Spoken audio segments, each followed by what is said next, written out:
ଆରେ ଭାଇ ଲୋକମାନଙ୍କ କଥାରେ କଣ ଅଛି, ଏମିତିରେ ତ ତାଙ୍କର କିଛି ନା କିଛି କହିବା ଆଦତ, ସେଥିରେ ଆମ ମାନଙ୍କର କୌଣସି ପ୍ରକାର ଯାଏ ଆସେ ନାହିଁ।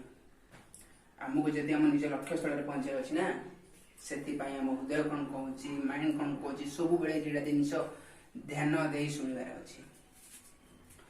ଆମ ଲକ୍ଷ୍ୟ ସ୍ଥଳ ଆମେ ଏମିତି ବନେଇବାକୁ ହବ ନା, ଯେତେ ବାଧା ଯେତେ ବିଘ୍ନ ଆସୁ କେବେ ଆମେ ପଛ ଘୁଞ୍ଚା କେବେ ଦେବାନି, ସଦାବେଳେ ଆମ ଲକ୍ଷ୍ୟ ସ୍ଥଳରେ ହିଁ ଚାଲିଥିବା। ଲକ୍ଷ୍ୟ ବାଟକୁ ସଦାବେଳେ ହିଁ ମନରେ ଥିବ, ଯେମିତିକି ଆମେ ଜୀବନର ଯୁଦ୍ଧ ଜିତି ପାରିବା। ସେଥିପାଇଁ ଗୋଟେ ଜିନିଷ ଆମକୁ କରିବାକୁ ପଡ଼ିବ, ଫାଷ୍ଟ ସଦାବେଳେ ନୀରବ ରହିବାକୁ ପଡ଼ିବ। କୌଣସି ବେକାର ଧନ୍ଦାରେ ନିଜ ମାଇଣ୍ଡକୁ ଡିଷ୍ଟର୍ବ କରିବାକୁ ହବନି। ଇଏ କହିଲା, ସିଏ କହିଲା, ଏଟା କହିଲା, ସେଟା କହିଲା, ଆମର କୌଣସି କଥାରେ ଯାଏ ଆସେ ନାହିଁ। ଏ କାନରେ ପୁରେଇକି ସେ କାନରେ ବାହାର କରିଦେବା କଥା। ଆଉ ଦ୍ୱିତୀୟତଃ, ଯେତେ ବାଧା ଆସୁ ଯାହା ଆସୁ, ଦରକାର ପଡ଼ିଲେ ଭିକ୍ଷା ଖାଇ ବରଂ କରିବା। ହଁ ବନ୍ଧୁଗଣ, ଦରକାର ପଡ଼ିଲେ ନା ଭିକ୍ଷା ଖାଇ ଧରିବା, ହେଲେ ପଛଘୁଞ୍ଚା ଦେବା ନାହିଁ କାହା କଥା ଶୁଣିକି। କାହିଁକି ନା ଆମ ଲକ୍ଷ୍ୟ ସ୍ଥଳରେ ପହଞ୍ଚ ଅଛି।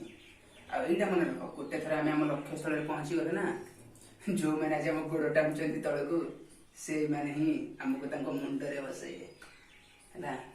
ସବୁବେଳେ ମନେ ରଖିବାକୁ ପଡ଼ିବ, ଆମେ ନିଜକୁ ଯେତେ ପରିବର୍ତ୍ତନ କରିବା, ଯେତେ ଠିକ ରଖିବା ନା, ସେତେ ଆମ ଲକ୍ଷ୍ୟ ସ୍ଥଳରେ ପହଞ୍ଚିବା ପାଇଁ ଆମ ପାଇଁ ସଫଳତାର ଗୋଟେ ଗୋଟେ ବାଟ ଖୋଲିଯିବ। ଆଉ ଗୋଟିଏ କଥା କହିବାକୁ ଚାହିଁବି, ସମସ୍ତେ ଚାହାନ୍ତି ଜୀବନରେ ଖୁସି ରହିବାକୁ, ନିଜର ଗୋଟେ ଡ୍ରିମ୍ ସମସ୍ତଙ୍କର ଥାଏ, ନିଜର ଡ୍ରିମ୍ ପୂରଣ କରିବାକୁ ସମସ୍ତେ ବି ଚାହାନ୍ତି। ସେଥିପାଇଁ ନିଜ ଲକ୍ଷ୍ୟସ୍ଥଳ ବନାନ୍ତୁ। ଆଉ ସବୁଠୁ ଗୋଟେ ବେଷ୍ଟ କଥା ଏଇଟା କି, ଯଦି ଆମକୁ କିଛି କରିବାର ଅଛି ଜୀବନରେ ନା, ପ୍ରଥମେ ଆମକୁ ନିଜକୁ ବୁଝିବାକୁ ହବ, ଜୀବନଟା କଣ ବୁଝିବାକୁ ହବ। ତାପରେ ଆମେ ଆରାମସେ ଆମ ଲକ୍ଷ୍ୟସ୍ଥଳ ପାଖରେ ପହଞ୍ଚି ଯାଇପାରିବା।